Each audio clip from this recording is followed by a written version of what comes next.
In less than 90 pages, Nathanael West plunges us into a Depression-era abyss where humor and horror walk arm in arm. Beat. Here is a 15-minute journey through the novel's jagged landscape of longing, blasphemy, and the desperate hope for redemption. A city of screams, the letters, picture New York City at the height of the Great Depression. Skyscrapers throwing long shadows over breadlines, tenements, and tabloid newsrooms that smell of ink and stale coffee. Beat. That is where we meet our protagonist, an unnamed young man everyone calls Miss Lonelyhearts. He writes the newspaper's advice column, answering pleas from readers whose misery seems bottomless. Beat. With every envelope he opens, raw human pain blows across his desk. The teenage girl assaulted by her father and seeking a reason not to kill herself. The disabled boy mocked by classmates. The immigrant mother who can't feed her baby. Beat.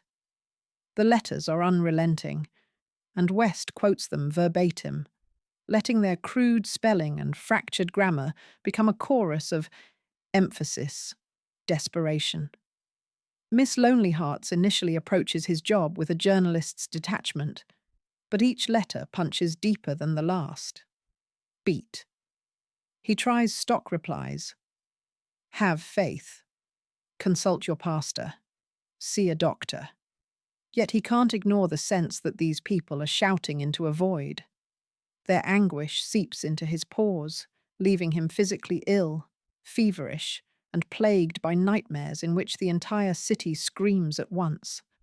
West uses the letters to establish two things. First, the overwhelming social misery of the era.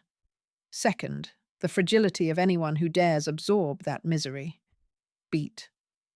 Though the book satirizes mass media sentimentality, it never lets us forget that real suffering underlies the clichés. Miss Lonelyhearts comes to feel that if he cannot offer genuine salvation, he is complicit in a cruel joke. The letters become mirrors, reflecting his own hollow spiritual core. By the end of this section of the story, he is no longer just a columnist. He is a would-be Christ figure, weighed down by anonymous sorrows he cannot redeem. Beat. The city's cries have turned his cubicle into a confessional, and his typewriter into an altar where nothing sacred survives. Shrike's game, mockery, and nihilism. Hovering above our protagonist is his editor, William Shrike, a sardonic puppet master who delights in ridiculing every earnest impulse. Beat. Shrike treats Miss Lonelyhearts' agony as comic relief, calling the letters the sex lives of the poor, and encouraging lurid headlines to boost circulation. He is the embodiment of sophisticated cynicism, a man who survived the crash of the American dream by declaring that dreams are for fools. Beat. In Shrike's newsroom, nothing is sacred. Everything is copy.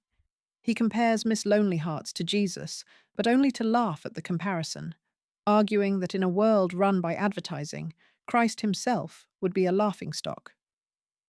Treat them with the ironical style, Shrike advises, as though irony were a bulletproof vest against despair. Beat. Yet every bout of ridicule pushes Miss Lonelyhearts closer to emotional collapse. Their relationship operates like a dark comedy duo, the straight man who bleeds and the jester who twists the knife. Shrike sabotages any chance of solace for Miss Lonelyhearts. When the young columnist seeks spiritual retreat in nature, Shrike cajoles him back to the office.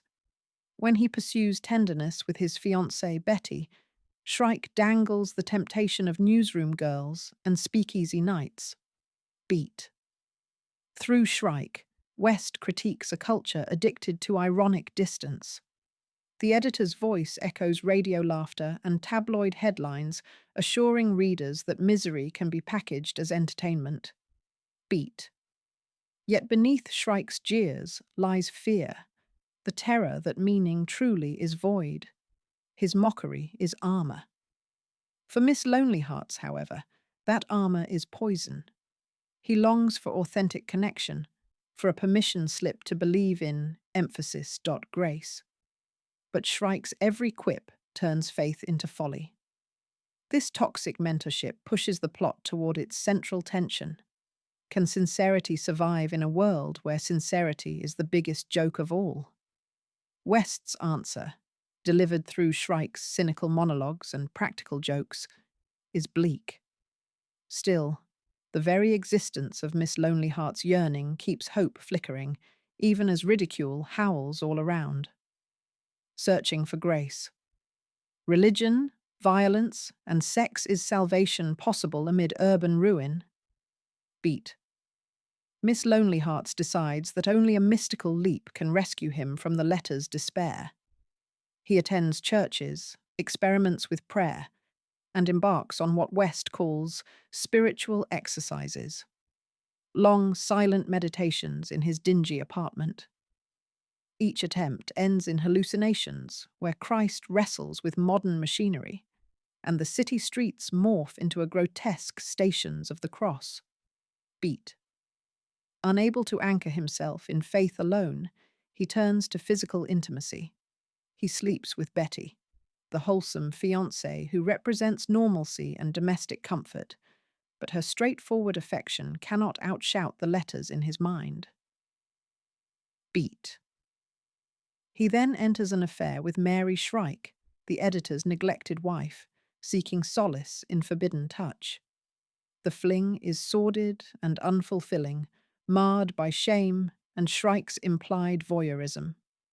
The most fateful liaison occurs when Miss Lonelyhearts visits Mrs. Fay Doyle, a letter writer trapped in a violent marriage.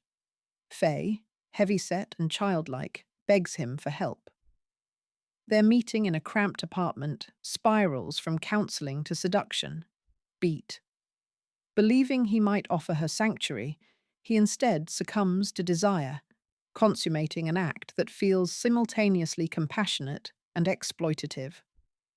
Fay's husband, the disabled and embittered Peter Doyle, returns home earlier than expected, marking Miss Lonelyhearts as a target for revenge. Throughout these encounters, West fuses the sacred and the profane until they are indistinguishable.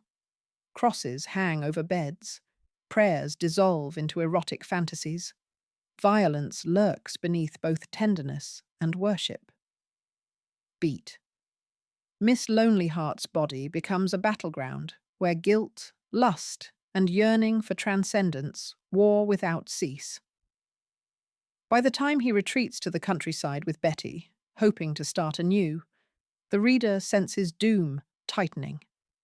He experiences a fleeting moment of pastoral calm, envisioning a future in which he and Betty raise children far from Shrike's newsroom. But like biblical prophets who cannot escape their calling, he is dragged back to the city and to the unresolved cries of those letters. Beat. Spiritual hunger remains unsated, and the fuse to tragedy sizzles unseen. A fatal joke, the climax and its echoes, the novel's final pages unfold like a nightmare in fast motion. Beat. As Easter approaches, a symbolic season of resurrection, Miss Lonelyhearts arranges to meet Peter Doyle, hoping to end the cycle of adultery and anger. He believes reconciliation will validate his aspiration to be an instrument of Christ's mercy. Doyle, however, arrives drunk and armed with a gun. Beat. What follows is a grotesque parody of religious drama. In the Doyle apartment, surrounded by peeling wallpaper and cheap icons, words escalate into fists. Doyle accuses Miss Lonelyhearts of ruining his wife. Miss Lonelyhearts pleads for forgiveness, trying to embody Christ-like humility. Beat. When Doyle brandishes the pistol, Miss Lonelyhearts chooses not to flee. Instead, he lunges forward, intent on disarming the man, or perhaps embracing him in a literal act of love. West keeps the moment ambiguous, generating suspense around motive as well as outcome. They tumble down a flight of stairs, a slow-motion crucifixion rendered in gutter realism. Beat. The gun fires, The bullet tears through Miss Lonelyhearts, then ricochets, wounding Doyle. The scene freezes. Two bleeding men locked in a perverse pietà. Nearby neighbours rush in, but help arrives too late. Whether our protagonist dies instantly or merely lies mortally wounded is left unclear. What matters is the brutal punchline. Beat. Shrike materializes at the doorway, summing up the tragedy with a single flippant line that reduces the carnage to news copy. In that instant, the entire novel, with all its yearning for redemption, collapses into black comic absurdity. Beat. The promise of Easter resurrection dissolves into a tableau of random violence, confirming Shrike's belief that life is a joke with no moral. West ends on this unresolved chord to haunt the reader long after closing the book. Beat. The fatal joke is not simply that Miss Lonelyhearts dies. It is that his attempt to embody unconditional love is swallowed by a culture incapable of recognizing it. The bullet becomes punctuation, marking the end of a story that mocks every human longing for emphasis, meaning.